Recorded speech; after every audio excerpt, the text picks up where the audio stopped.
In the last video, we saw about the Bohr's model of atom. We saw the different assumptions. त्यांनी model बद्दल काय काय information दिली, त्यांनी काय काय एज्युम केला की मॉडेल कसा आहे ॲटमचा. That all we studied in Bohr's atomic model. The model of Bohr failed. त्याचा पण मॉडेल हा परफेक्ट नव्हता. त्याला पण ड्रॉबॅक्स होते, त्याला पण लिमिटेशन्स होते.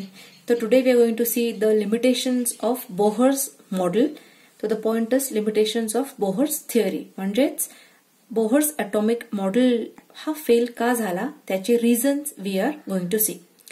The first reason is he failed to explain H atom spectrum, hydrogen atom spectrum. Now this word spectrum that is coming, we'll see just in short की what is a spectrum. हा spectrum काय असतो, because फक्त पूर्ण chemistry 11th and 12th मध्ये आपल्याला फक्त याच चॅप्टर मध्ये हा वर्ड स्पेक्ट्रम येणार आहे. You are going to study this in detail in physics. तो we will see just what is spectrum. Now if you consider an atom, हा एक ॲटम आहे. When light falls on the atom, ray of light falls on the atom, some amount of light is absorbed by the atom and some amount of light is reflected back. काही amount of light काय होते, परत item बाहेर फेकतो. कुठलाही surface, जेव्हा light एखाद्या surface वरती पडते, फॉल होते, some amount of light is absorbed and some amount of light is reflected back. आता ही जी लाईट रिफ्लेक्ट बॅक झालेली आहे, ही रे ऑफ लाईट, यांना हे कुठल्या फॉर्म मध्ये रिफ्लेक्ट बॅक झाली आहे. जर या लाईट बीमचा स्टडी केला तर या light beams they are emitted out. ते बाहेर कसे पडतायत, they are emitted out in the form of bands.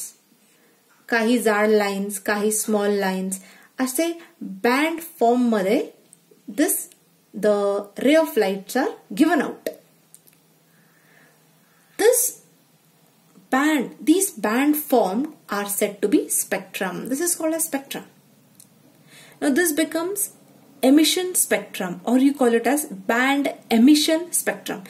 Emission, हा emission word येणार आहे. Emission म्हणजे काय, आता हे लाईट बीम्स बाहेर पडलेले आहेत आणि त्यांचा असा स्पेक्ट्रम निघाला आहे. So it is called as band emission spectrum. असा स्पेक्ट्रम जे काय लाईट ऍब्सॉर्ब झाली आहे ॲटमची, ॲटमनी जे काय लाईट बीम्स ऍब्सॉर्ब केली आहे, त्याचा पण एक आपल्याला स्पेक्ट्रम मिळेल. That spectrum will be called as absorption spectrum or band absorption spectrum. तो स्पेक्ट्रम म्हणजे काय आहेत की लाईट बीम हे बाहेर पडताना किंवा ऍब्सॉर्ब झाल्यानंतर कुठल्या फॉर्म मध्ये दिसतायत, तर बँडच्या फॉर्म मध्ये दिसतायत. And that is nothing but said to be spectrum. So he was not able to explain the hydrogen atom spectrum. की हायड्रोजन ॲटमनी सपोज लाईट ऍब्सॉर्ब केली तर जी लाईट त्यांनी परत एमिट आउट केली आहे त्याचा स्पेक्ट्रम कसा येणार आहे, that he was not able to explain. Again second point was he was unable to explain the spectrum of other atoms. हायड्रोजनचा सांगता आला नाही, सेम वे बाकी ॲटमचा पण he couldn't explain the spectrum. Third is he failed to explain the splitting of other spectral lines in magnetic field. What is the meaning? आता ॲटमला suppose magnetic field मध्ये ठेवलेला आहे, तर लाईट रेज त्याच्यावरती पडले तर जे काय परत स्पेक्ट्रम फॉर्म होणार आहे, जे काय लाईन्स मिळतायत, जशी आपल्याला स्पेक्ट्रम मिळाला बँड स्पेक्ट्रम, तसेच आपल्याला मॅग्नेटिक फील्ड मध्ये ठेवल्यानंतर आपल्याला परत लाईन्स मिळतील which are said to be spectral lines. त्याला ते एक्सप्लेन करता आला नाही की ॲटमचं बिहेवियर जर मॅग्नेटिक फील्ड मध्ये ॲटमला ठेवला आहे, it is under magnetic field, तर त्याचा बिहेवियर कसा असेल. It was difficult for him to explain this. And fourth point is he failed to explain the ability of atoms to form molecules by chemical bond. Atoms combine होऊन molecules form करतायत through chemical bond. So he was not able to explain that how through chemical bond the atoms are forming molecules. These were four main drawbacks of Bohr's theory. So there was a big gap then कि Bohr's नंतर model of item पूर्णपणे clear न होता इलेक्ट्रॉनचा arrangement कसा आहे, exactly न्यूक्लियसच्या बाहेर कुठे इलेक्ट्रॉन्स अरेंज्ड आहेत, शेल्स कसे आहेत, all the things were not explained by the scientist.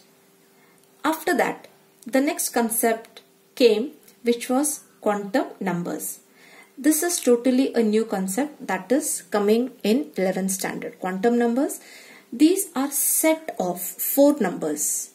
4 numbers ची information आहे which is giving information about the electrons present in the atom. What are quantum numbers? Quantum numbers are set of 4 specific numbers which are giving more information about the electrons of atom. They are explaining the position of electrons.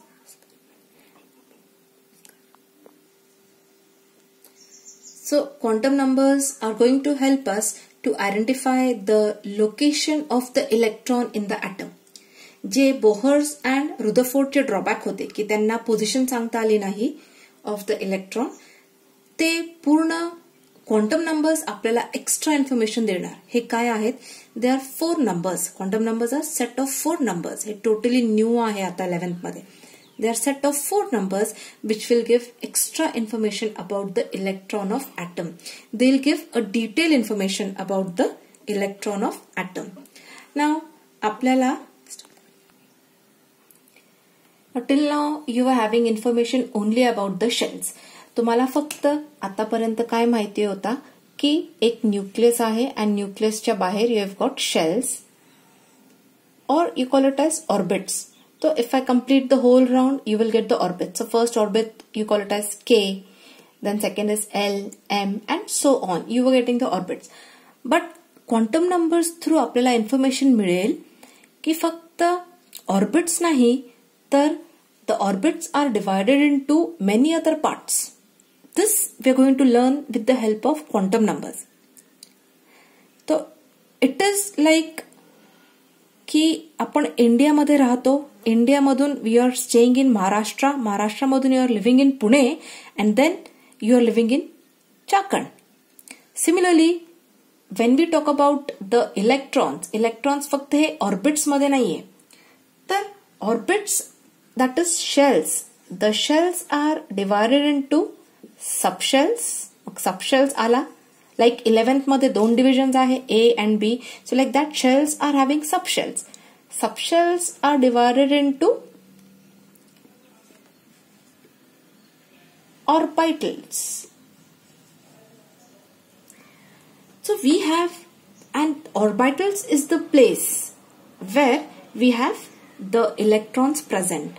So shells are divided into subshells and then subshells मध्ये कोण आहे? Orbitals. Subshells are divided into orbitals. So I'll give you a clear information about orbits म्हणजे shells. See, shells ला दुसरा word काय आहे? Orbits. आता आपण डीपर स्टडी मध्ये चाललो आहोत, म्हणून व्हिडिओ हा 4 to 5 टाइम्स पहा ज्यांना समजत नाहीये अँड ट्राय टू लोकेट. आता शेल्स म्हणजे orbits. So if I draw a picture, if this is the first shell, n is equal to 1. n is equal to 1 म्हणजे काय झाला? हा फर्स्ट शेल झाला. n is 1 म्हणजे फर्स्ट शेल. हा K आहे, K शेल. आता या K शेलला कुठला सबशेल नाहीये. It is not divided into anything. But the second shell if I take where n is equal to 2, हा मला 2 इंडिकेट करतोय second shell. This second shell is divided into 2 subshells. आता याला 2 डिव्हिजन आहेत. 2 subshells, याला 2 subshells आले. Third is divided into 3 subshells. 1, 2 and 3. तो 3 सबशेल्स आले. n is equal to 3. So here first शेलला एकच सबशेल आहे. Second shell n is equal to 2 ला 2 सबशेल्स आले and n is equal to 3 ला हे 3 सबशेल्स आले. This you have to keep it in mind की हे कसे. आता सबशेल्सचा परत कसं डिवाइड केलाय? ऑर्बिटल्स मध्ये. ते आपण नंतर डिटेलमध्ये सांगणार करणार आपण नंतर डिटेलमध्ये. At present I have shown you this diagram. हे परत मी नेक्स्ट व्हिडिओजमध्ये पण ड्रॉ करणार बिकॉज हे लागणार आहे आपल्याला. आता will see about quantum numbers. So as previously told you की quantum numbers will give us extra information about the electrons. मग हे 4 क्वांटम नंबर्स कुठले? Out of that the first quantum number is principal quantum number which is given by n. म्हणजे जे मी आता n लिहित होते this is principal quantum number. Principal quantum number is denoted by n. हा principal quantum number आपल्याला काय information देतो? It gives us the information about the main shell.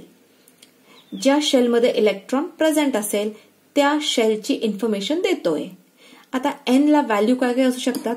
n can have the values as 1, 2, 3, 4, 5, 6, 7. Such values n can take.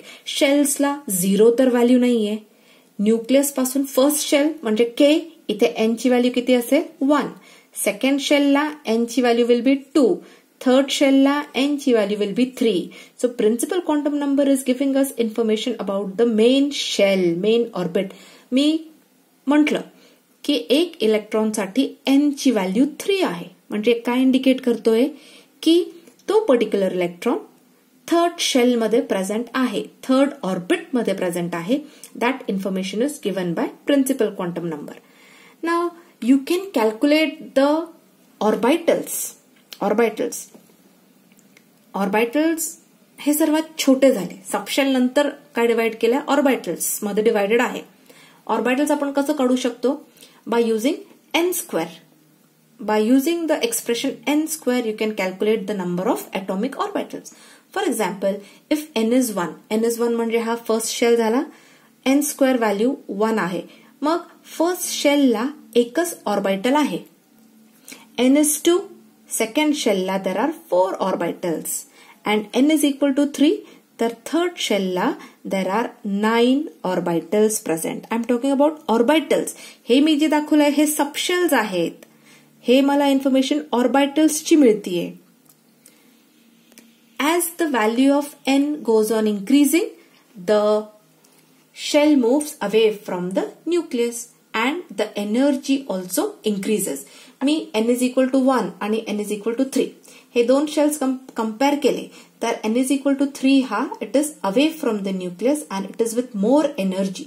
So as the value of n goes on increasing, the energy of the shell also goes on increasing. So go through the video many a times.